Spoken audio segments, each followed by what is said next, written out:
આજે 8મા સમૂહ લગ્ન ઉત્તર બસાણા પામોલ વિભાગમાંથી જે સમૂહ લગ્ન કરવામાં નાથાભાઈ અને વિષ્ણુભાઈનો પરિવાર જે કરી રહ્યો છે એમાં એની ઉદારતા પણ સારી છે અને દરેક ક્ષેત્રે પણ બધા દરેક તે પોતાની તાકાત જે છે એ પ્રમાણે મદદ પણ કરતા છે અને આમાં પણ એક પોતે પોતાના જવાબદાર લઈને એક સમૂહ લગ્ન કરી રહ્યા છે. ત્યારે હું ખાસ એક મિત્ર તરીકે અને એક સારી ભાવનાવાળા વ્યક્તિઓ જ્યારે આવો સમૂહ લગ્ન કરતા હોય ત્યારે એમની ભાવનાનું માન આપીને પણ વધુમાં વધુ લોકો એમાં જોડાય.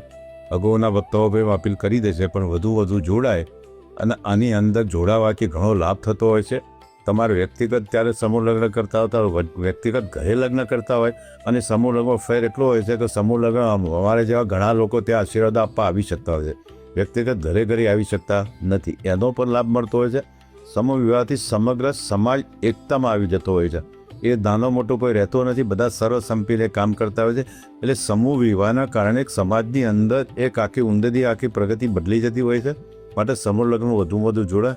મેં 1997માં જ્યારે સમૂહ લગ્નની શરૂઆત મારી દીકરીથી ઘરેથી કરી ત્યારે મને કેટલી તકલીફ પડતી હતી મા બાપોને સમજાવવામાં. એ આજની તારીખમાં મા બાપો સામેથી સમજીને સામેથી લગ્નમાં જોડાય છે.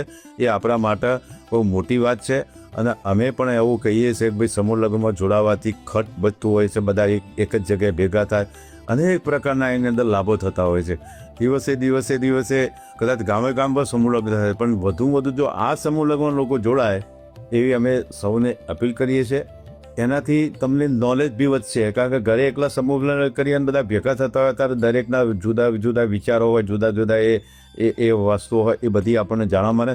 વધુમાં સમૂહ લગ્નમાં ભેટ પણ એટલી બધી આવે છે કે પોતાના ઘરની અંદર આજની મોંઘવારીની અંદર કંઈ પણ વસ્તુ અલગ જુવારું જ્યારે કરે ત્યારે લેવા જતા એટલી બધી મોંઘી પડતી હોય છે કે ભાઈ ઘર વસાવવા માટે આટલી બધી વસ્તુઓ જોઈતી હોય છે. તો આજે સમૂહ લગ્નની અંદર એ બધી જ વસ્તુઓ મળતી હોય છે. સીધું ઘરની અંદર નવું ઘર હોય તો પણ એ શોભાવાન થઈ શકાય એટલી બધી વસ્તુઓ પણ આપતા હોય છે, ભેટ પણ આપતા હોય છે. અને જે વર્ષોથી આ લોકો મહેનત કરી રહ્યા છે એમને પણ હું શુભેચ્છા પાઠવું છું, એમની ટીમને શુભેચ્છા પાઠવું છું, એ બસાણાના વ્યક્તિઓને શુભેચ્છા પાઠવું છું. અને જે આમાં જોડાશે એ દરેક વ્યક્તિઓને પણ શુભેચ્છા પાઠવું, એમના મા બાપને પણ હું શુભેચ્છા પાઠવું છું. વધુ એમાં જોડાય એવી ફરી અપીલ કરું.